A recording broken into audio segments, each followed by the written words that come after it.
Hi everyone, welcome back to my YouTube channel. If you're seeing my face for the first time, I'm Faith Adebanjo, a homeschooling mom of three, a 5-year-old, a 3-year-old, and a 7-month-old. Recently relocated to Ibadan, Nigeria, and it's been a while on this space.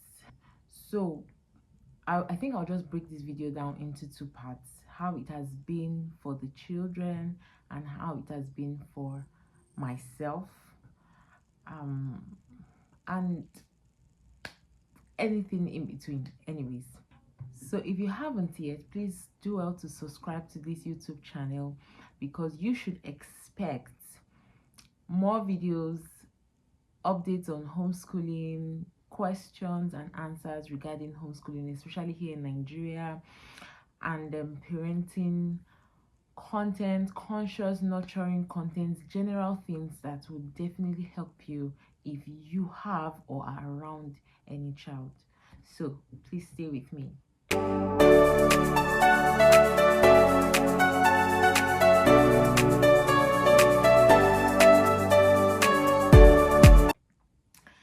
Yes, how has it been going for the children? Well, for a quick background, if you haven't seen that video yet, please do well to go through the playlist. I uploaded a video regarding me quitting my job and relocating and then restarting homeschooling. So that video has a details of a lot of things. You might just want to check that out. So update from that time, we actually settled in Ibadan very nicely. There was really nothing special, nothing really. How has it been for the children? Teaching them, especially homeschooling. First of all, a child, especially my girls, relocating had nothing to do on them. Like, there was no problem. One major thing that I know helped them settle in is the setting of my home. So if you follow through that last video, I think I showed you a bit of the play area. That is one thing. Since my daughter was 6 months old and since I discovered Montessori, is setting the environment right. So I have a space, no matter how tiny, and if you've been following this YouTube channel, you'll see how tiny my space was from the very beginning. Right now we're using the dining area of this home as our play area. We call it the play area. Nice. I should actually have a banner or something. Play area. Anyways, sorry, I digress.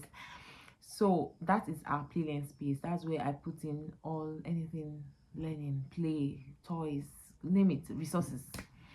And that's where we've been, the children. So all the houses we've been in, we always have that space. So in our former place in Lagos, we had a whole balcony, as not balcony, like a whole space as a play area. So then transitioning here, all I just did was to move those things from there and arrange it beautifully here. And you can trust me, from that day they had that. I mean, there was no mommy, we want to take us back to they were okay playing, and they just had, there was nothing serious really. The environment is also okay. The compound we stay has a big space, which was one particular thing we looked out for when we were looking for a space. So they have space to play outside and then inside the house. My plan for homeschooling them, because one major concern people usually have is, oh, what curriculum are you following and whatnot. I'm a Montessori trained teacher, first of all, but I didn't start as a Montessori trained teacher. I started as just a Google mommy who was just Googling everything, how to, how, I hope this is normal, how my child progresses and all. So, and that was how I found Montessori, and later went for the training. So I can say that I have, in fact, I started use YouTube channel even not as a trained Montessori teacher. I started uploading a lot of things as just a mommy who was going to just do the best for her child and children as time went on in her home in Nigeria. Simple. So I can say that I have the Montessori curriculum, but I'm not even following it strictly really. What I just did, because I still consider myself as someone who just put to bed, and it's a lot just having to put to bed. After when my baby was 3 months old, we moved. So moving is a big change. Putting the bed is a big change. I don't want to. Ooh, it's going to be a lot if I start to. Okay, curriculum back to back, and I discovered I will fall back into that, into what I'm actually trying to avoid, the rigidity of following something strictly, even though routine is very important. So that is probably, I will still talk about that. You hear a lot of that in my video, but I just basically set a goal for each child. So for instance, for my 5 year old, I just set a goal for her that she should be able to read by the grace of God by the end of the year. So we moved in January, so I just set a goal for the year that for language she should be able to read fluently, like basic, not encyclopedia reading, shall, but she should be able to read basically fluently by the end of the year. For mathematics, I just did, okay, she should be able to say, understand basic money math. You understand, okay, this plus this minus this, I give you this naira, like that, like that. Negotiating, um just basic math. Of course, telling the time is also part of what we're doing. So any mathematics that has to do with what we do every day, so we have to tell the days of the week, what the time is every day. Then fraction, okay, I give you this, we share this amongst you and your sister and all. So these basic mathematics are the things I have set for the year. No, nothing, no big deal. For the second, my second, who is 3, the goal I set for her is to identify all her letter sounds and start to blend by the end of the year, and be able to write them. Actually, those are the that sounds like a lot already, but with her readiness to write, somehow, in fact, there was this time I saw that she started writing some numbers that I was not even teaching her. Sometimes she would copy her sister, and also I'm just kind of following her capacity to say. And then, if we were to say cultural subjects, now that's things like general science, geography, back and forth for her, their age.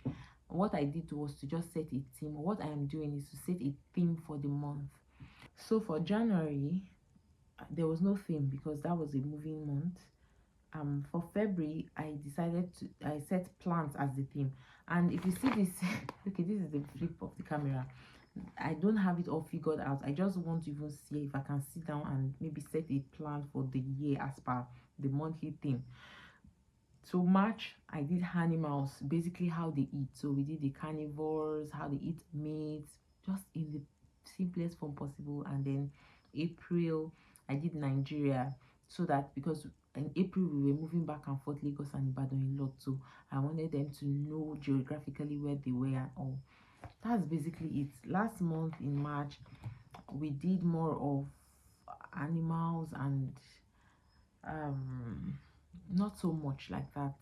That's May. Now this month June, we're doing animals and how they reproduce, but this time around it seems like we're going back to classification of animals, the amphibians and all. This seems like a big deal, like secondary school work, but trust me, I'm following their interests. They just pick things randomly. Oh mommy, what is that caterpillar? Oh, what's that? And that's where I pick my lessons from, basically, like following their interests. The same for the month is just like, okay, so that it's not like we're just leaving it to the A, right? And of course the baby is is babying. So that's how it has been teaching them generally. How my their day is. So they have plenty of free time to play, free open-ended play, and I am someone who is big on open-ended resources. It helps them just imagine, create, and they do a lot of role playing, a lot. Oh, I am Faith. I'm Faith, by the way. So this person say I'm Faith, yeah, Auntie KG. They just pick friends' names. In fact, they still even pick the names of their friends from their former school. Do they? Yeah. Do they say they miss school? Yes. Sometimes my daughter tells me, like the older one says, "Mommy, I want to go to school," especially when she sees our neighbor's child going to school. And our neighbor, I mean our neighbor in Lagos, right? Here in Ibadan, we almost do not have a neighbor. Our neighbors are almost not always around. Their schedule is just different. We don't just meet except we intentionally want to meet. Um so whenever we're in Lagos, they see their friends who we live in the same compound with, and they're like, "Okay, mommy, I also want to go to school," and that. But I believe I don't know, we'll just keep rolling. Then one major question I'm sure people usually have is how they interact socially. I would say that I am quite impressed in on how my girls are learning and relating when it comes to their social interactions with others, really. Please give me a second. Okay, I guess we're better now. Thank you. So we have a homeschooling community, right?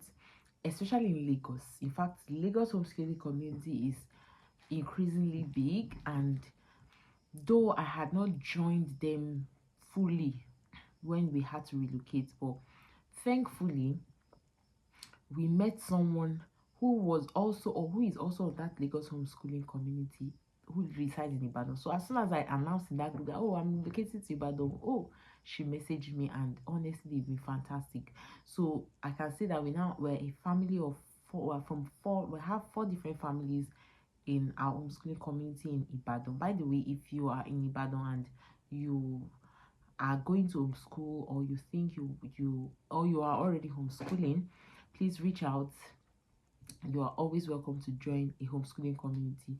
We hang out once in 2 weeks, especially because of my husband's schedule and how our mobility has not been easy because of mobility. So but we hang out whenever we plan to hang out, and it has been fantastic. Their children have friends with our children, and it's just been great. So that's one major way our children socialize, called socializing. Another way is, of course, we go to church every single week. So they have friends, they are making friends from church. Speaking of church, we found a fantastic um church within the estate. So we just walk to church and walk back home. Simple. Then another way I've mentioned to be another way they socialize, and I think this should just be another video, socializing all together, I think. But I would say that whenever I go out on I go out with them basically. Of course, I won't leave them at home, but I go out with them basically, and I don't just go out with them, I make them part of the outing. So if I want to buy something, for instance, I give them the money to pay for it, or I ask them to ask for the price, thereby or maybe I'm going to the bank, we go together, of course, and I make them interact with the teller or the security. So this way they are interacting with both young and old. In life generally, we don't only relate with our peer group, right? Even though really we don't even relate with our peer groups. I can't remember the last time. Well, maybe my peer groups now are I just randomly meet them, right? So we are teaching them real life socialization, if there's anything like that. And the key is just being very intentional about it. That's just it. To say that one during one of the parties we attended, so children's day party, my first daughter dragged someone, like they came together. "Hey, mommy, see, this is my friend. I met this new friend and da da da da," and she went away. And before she came out, and that person, "Hey, da, da, da." So they were literally, and if you know my girls, you will know, especially my first, that they used to be very clingy. That party just a few weeks ago was a serious life. I mean, I was just so proud and impressed of their progress when it comes to socializing. Just a few days ago, we had a friend come over with, in fact, my sister, one of my sisters' family member came over to say hi to us here in Ibadan. And I was so happy she came. I mean, someone coming to look for me in this lungu. And then she came with a younger, a nephew, someone who is there about the age group of my girls. They were so happy. They played. In fact, my daughter walked straight up to her.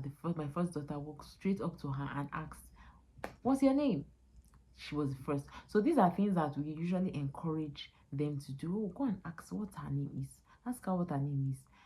So tell her, now talk loud. Now look up at people when you're looking at them. When you're talking to them, these are things that.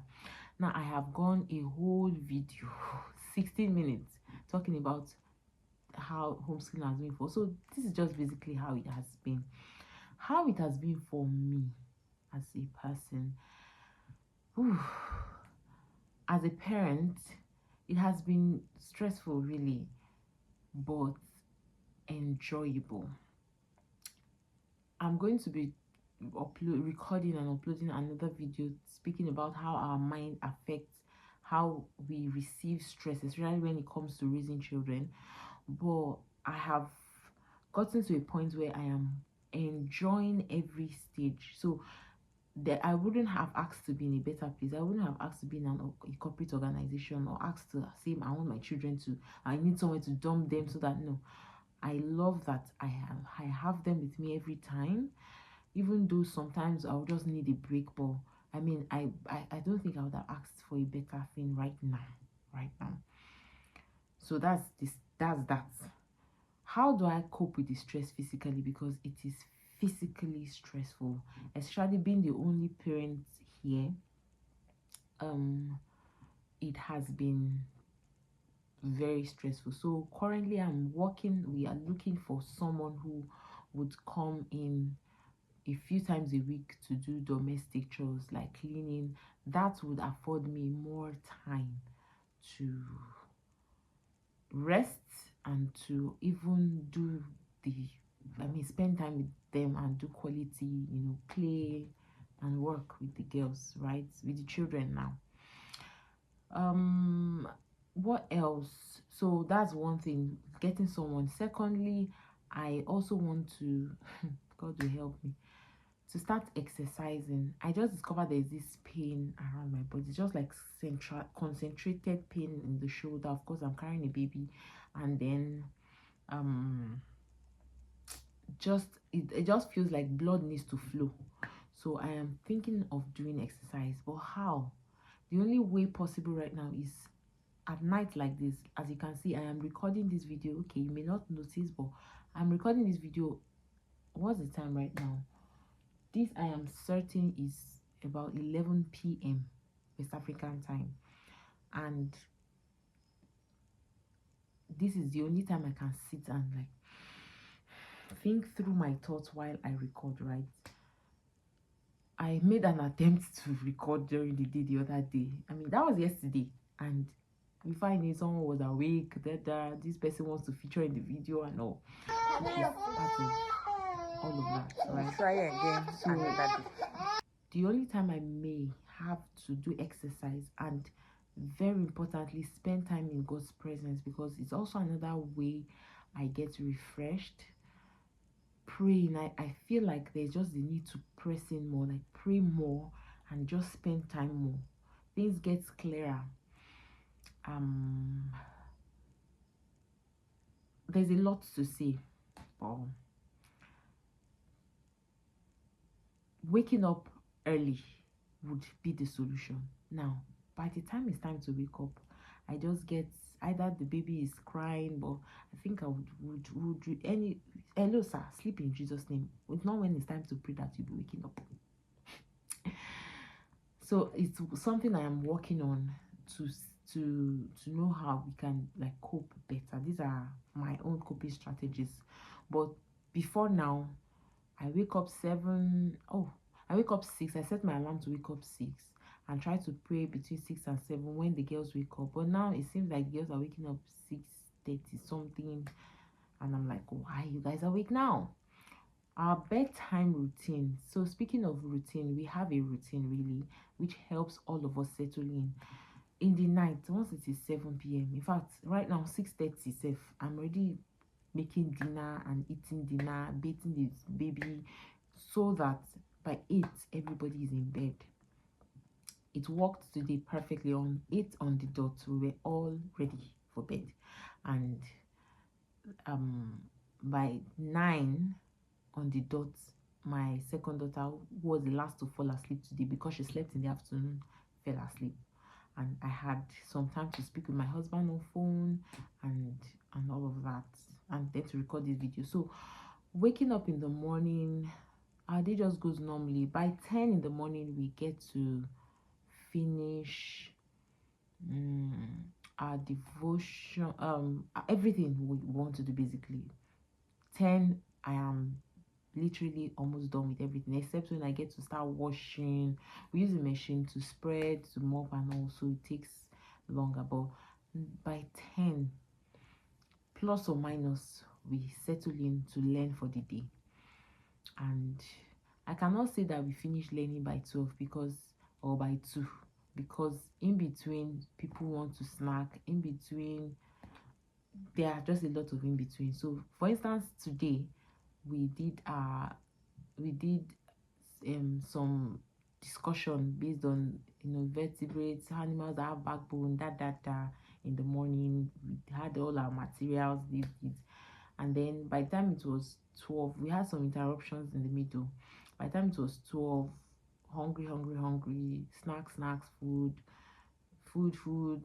I think I needed to sleep. I also took a nap, and we did our language later this evening, just before our bedtime routine started. So that's just how it is. Like we're living and learning and living through it, and it's just been good. So getting extra help is something I know will help cope physically. And then to start an exercise, I also need to find an exercise routine, like a video that would help, because at the point I was like, maybe I'll just keep jumping. I'll do 50 jumps, 100 jumps, but well, I'll let you know as that goes. A lot has been said in this video. I think I'll leave the rest of my thoughts to another video. So this is how it has been. This is what is going on. And please subscribe, because more videos by the grace of God will be coming up as the network permits to. Thank you so much for watching and listening to the end of this video. Please, if you do have any question, feel free to ask. Anything you would like me to talk about, to do, please feel free to ask. I am here by the grace of God. Thank you once again for staying to the end of this video. See you in my next video. Bye.